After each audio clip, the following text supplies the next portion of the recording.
Bon, on ne s'est pas trompé d'heure parce que ma montre n'est pas encore à l'heure, il est midi. Bon, on a l'impression que la matinée ne passe pas. Bonjour Régine, coucou Yvette. Yvette te dit bonjour. Ça y est, je vois plus rien, c'est pas grave. De toute manière, je vais les mettre tous. Ah, coucou Marie-Christine. Pareil, Marie-Christine te dit bonjour. Bonjour Barbara. Voilà, alors coucou Nabia. Bonjour Floriane. Bonjour René. Bonjour Brigitte. Allez, je vous mets de côté. Voilà, voilà, un grand bonjour à tout le monde. Encore 2 minutes. Bon, ben voilà, j'ai encore le temps de vous dire bonjour. Alors aujourd'hui, on a une belle météo. On va... Alors, merci pour vos photos. J'ai vu des Florentins arriver de partout, plein de belles choses. Je suis toujours ravie d'avoir un peu vos retours. Alors c'est mon mari qui touche la caméra, hein, c'est pas moi qui bouge, mais bon, j'ai l'impression de partir au sol. Ça va? Tu as le bon angle? Oui. Voilà, voilà. Là, il est encore très concentré. Voilà. Alors, pour vous expliquer un tout petit peu ce qu'on va faire ce matin, donc on va faire des burgers à la mousse de foie. Donc, en fait, le burger, ça se congèle très bien. Donc, surtout, n'hésitez pas à les préparer, à les garnir, à les mettre au congélateur. Alors, j'ai une fournée qui va... Oula, je suis éblouie, Marina, j'arrive pas là. Oui. Oui, merci.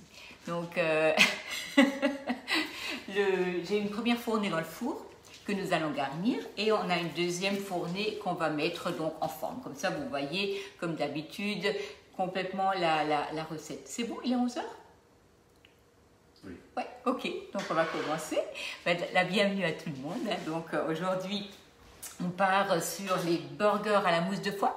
Alors les burgers, vous pouvez les garnir un peu comme vous avez envie. Vous pouvez bien entendu mettre du foie gras. Alors ça, c'est sûr qu'à Noël, on va partir sur quelque chose d'un peu plus noble, mais on peut aussi les faire à la mousse de foie, ça passe très bien, et surtout que la mousse de foie, on n'est pas obligé de la retravailler, de la travailler avec un autre aliment comme du beurre ou de la crème fouettée. On peut la travailler telle que dans la poche à douille et ça donne un très bon résultat. Donc, j'ai fait ce matin, vers 9h30, la pâte. Donc la pâte, si vous avez le cooking, faites-la au robot. Hein. Il me semble que je l'ai mis sur le club pour le robot. Donc là, je vais la mettre de manière traditionnelle, puisque en fait, tout le monde n'est pas équipé du high cooking. Vous avez donc la moitié de la pâte, 250 grammes, ça vous fait 20 mini burgers qui sont donc actuellement au four. Et donc encore une fois la moitié de la pâte qui en refait donc 20. Donc pour avoir une taille normale, enfin égale, vous faites donc la pâte, 400 divisé par 20, ça vous fait 20 grammes par empreinte. Alors vous pouvez bien entendu peser, mais si vous avez le roule-pâte gradué, c'est vraiment... Hop là, j'ai avant essuyé, mouillé la table et du coup ça glisse. Je vais juste vite sécher. Voilà. Voilà, si vous avez le roule-pâte, en fait, là, vous allez prendre votre pâte, vous allez la diviser en deux, de nouveau en deux, et ça vous fait 4 pâtons. Hein. Donc là, on a un pâton de 400 grammes et on va diviser ça en deux. On met de côté, on reprend le pâton et on va jusqu'au diamètre extérieur du cercle. On recoupe en deux et on refait la même chose avec ce pâton-là. Du coup, ça vous fait 4 pâtons que vous allez rediviser en 5 et ça vous en fait 20. Ce matin, on fait du calcul mental. C'est vrai que maintenant, avec les ordinateurs, les tablettes et tout ce qui s'ensuit, on ne fait plus trop de calcul mental. Alors, vous voyez ma pâte, je n'ai absolument pas besoin de farine. La pâte qui est bien travaillée au robot n'a absolument pas besoin d'être farinée. Et sur le roule-pâte qui est bien, c'est qu'il tient au plan de travail, c'est que vous ne farinez pas et que là, vraiment, je n'ai même pas de farine à côté de moi parce que je n'en ai pas besoin. J'ai juste vérifié ma cuisson. Voilà. Marino, tu es là? Oui. Ok. Est-ce que tu pourrais regarder si ces dames ont quelque chose à me dire? Parce que tu vas me dire, elles n'ont rien, elles sont juste là à me regarder, mais je crois pas, moi je pense qu'elles ont quand même parfois des petites questions. Donc vous voyez, j'ai 5 morceaux de pâte égales. On reprend donc ici le pâton et on va à nouveau en faire 5. Ça va vraiment vous simplifier le travail et surtout d'avoir des portions tout à fait égales. Marino, non? Non, pas de question. Pas de question, ok. Non, je vais. Tu veilles, ok, ça marche. Pourtant, quand je viens en clientèle, mais les gens me disent pas forcément ça. Ils me disent, ah, moi j'avais une question, il n'a pas répondu, et ainsi de suite. Est-ce que tu es d'accord avec ça? Je sais pas, mais... Voilà. Donc, l'autre jour, j'étais chez Annick, elle m'a dit qu'elle avait des questions que tu n'avais pas vues. Voilà, donc là, à nouveau 5, je rigole. Moi, je pense qu'il aime bien être embêté. Voilà, donc nous avons 20 petits morceaux de pâte. Et donc là, toujours, vous prenez votre morceau de pâte et vous allez la rouler dans la main. Vous ouvrez la main et comme ça, vous entraînez ce petit morceau de pâte dans votre main. Et ça vous fait une belle boule et toujours sans farine. Vous voyez, il faut qu'elle soit bien lisse. On la met de côté et on fait ça 20 fois. Alors c'est une habitude, mais vous savez, quand avec les enfants on faisait de la pâte à modeler, alors peut-être que vous avez des enfants petits à la maison, et quand vous faites de la pâte à modeler, c'est exactement ce que vous faites. Vous faites des petites boules, vous faites des choses pour faire des escargots, n'importe. Donc c'est exactement de la même manière. On va rouler la pâte dans la main jusqu'à ce qu'elle soit bien lisse pour être travaillée. Donc là, on a nos 20 boules. On va faire ça et on va vider le moule mini muffins que je vais sortir du four. On va les mettre dedans. On va badigeonner ça avec du lait et rajouter des petites graines. On va pas mettre d'œuf sur le burger parce qu'on n'a pas envie qu'il ait une coloration trop forte sur le dessus. Donc je sors. Oui, j'en avais. T'en avais une. Eh ben voilà. Quel type de pâte? Quel type de pâte? C'est une pâte à burger. C'est qui a posé la question? Vous voyez, là, vous avez les petits burgers. Marie-Christine, quel type de farine ou quel type de pâte? Parce que là, je voudrais bien répondre correctement. Ouais, tu sais pas. C'est pas grave, elle va me dire. Tout à l'heure, je l'ai vu hier. Voilà. Peut-être que c'est le type de farine, en fait, qu'elle aimerait savoir. Voilà. On va sortir ça. Hop. Voilà. Donc, on va avoir nos 20 petites boules. On va sortir les empreintes. Je vais coudre. Hop. Est-ce qu'on peut utiliser le moule Silpin? Oui, absolument. On peut, le Silpin mini tartelette va très bien pour faire ça, sans aucun souci. Hein. Donc, Sûr? oui, je suis sûre. Je suis même certaine. Donc là, on va les poser. Vous voyez, vous avez un beau petit burger. Hein, donc, on va le poser là. Et Marino, si tu veux, tu pourrais me les mettre dehors pour les aérer un tout petit peu pour que je puisse après tout de suite les couper. Attends, je te les donne. Voilà. Si tu veux bien, merci. On a notre empreinte. La seule chose qu'on va faire, on va vite la rincer à l'eau, juste pour histoire de ne pas avoir les graines en dessous qui se collent partout. Et pour l'utilisation du Flexipan, on est d'accord, vous ne mettez jamais de graisse, jamais de farine, jamais de papier. Vous prenez votre moule, vous le rincez, vous le posez sur la plaque perforée et il sera prêt à être utilisé. Hein. Donc, on a notre petite boule, on va la placer dans l'empreinte. On va bien la pousser à l'intérieur de l'empreinte, histoire que la pâte, elle prenne la forme de moule. Et on va badigeonner de lait et on va rajouter nos petites graines.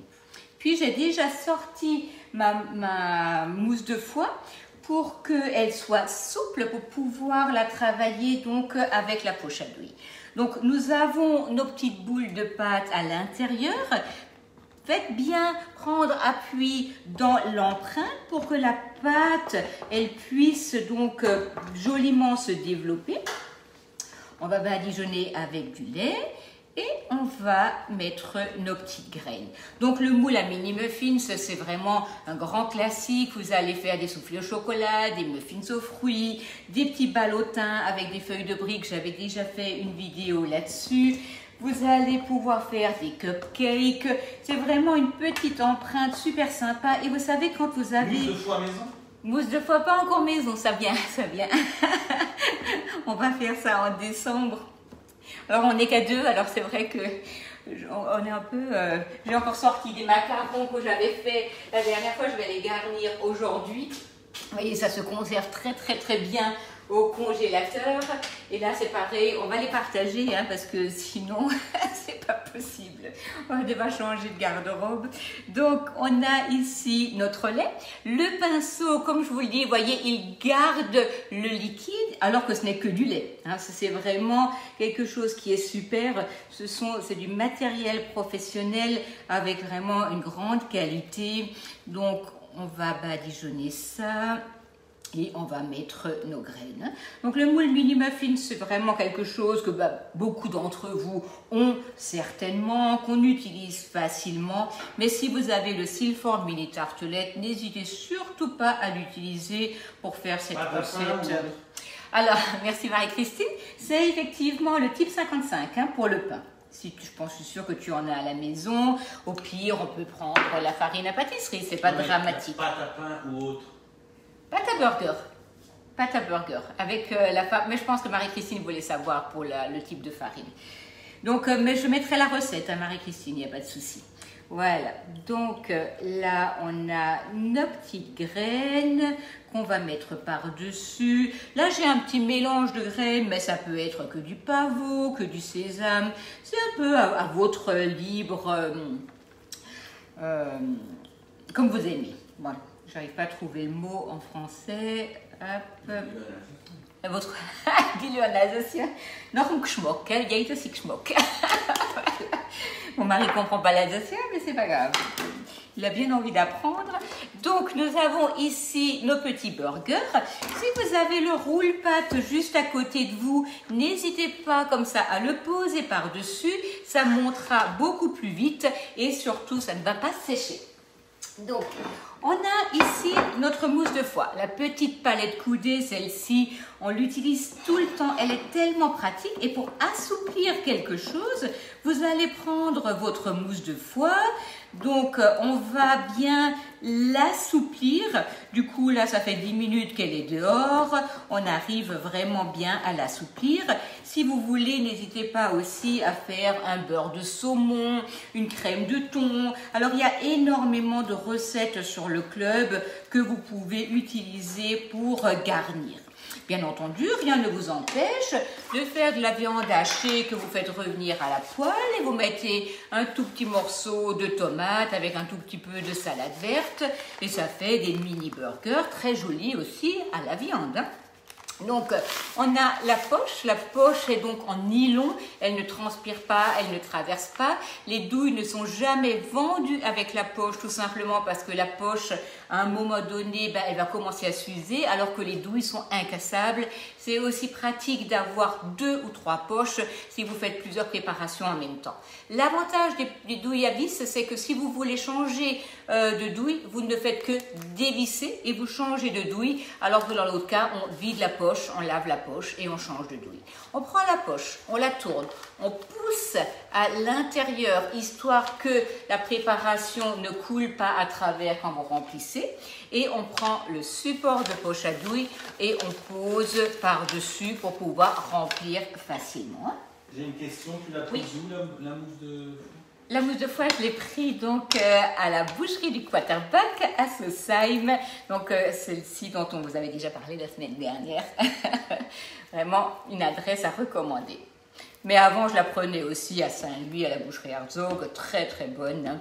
Donc les deux, je vous recommande d'ailleurs les deux endroits.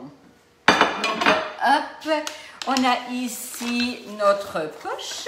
Voyez, une fois que c'est rempli, c'est fermé, on pousse, on pose et on prend le râtoir et on va avancer la préparation avec notre râtoir, histoire déjà que vous n'ayez pas de bulle d'air et que vous puissiez bien travailler. Voilà. Là, la poche, voyez, elle ne transpire pas, ne traverse pas et on l'a bien en main. Marino, tu irais me chercher vite les burgers si tu veux bien. Voilà, on va ouvrir le petit couteau à pâtisserie que j'avais utilisé pour le number cake.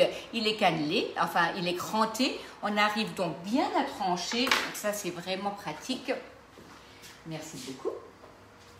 Et on va en faire quelques-uns ensemble. Le reste, je le ferai tout à l'heure.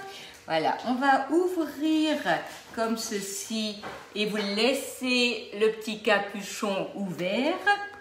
Et on va remplir ça. Vous pouvez vraiment sans aucun souci les garnir et les congeler garnis à partir du moment où vous les posez sur la plaque perforée, vous les mettez au congélateur et une fois qu'ils sont gelés, vous les emballez bien. Du coup, vous les ressortez 1 ou 2 semaines après et ils seront nickel. Alors vraiment, ne vous tracassez pas à tout vouloir faire toujours au dernier moment. Vous pouvez sans aucun souci faire ça. On a donc notre poche. On a là notre burger qui est ouvert et on va remplir comme ceci. Vous voyez, hop, et vous avez un beau petit burger garni. On va en faire un deuxième. On peut aussi en mettre moins. Ça, c'est toujours Madame Plus Plus, n'est-ce pas? Voilà. Voilà. Hop. Vous voyez, c'est très très joli.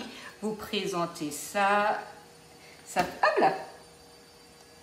Voilà.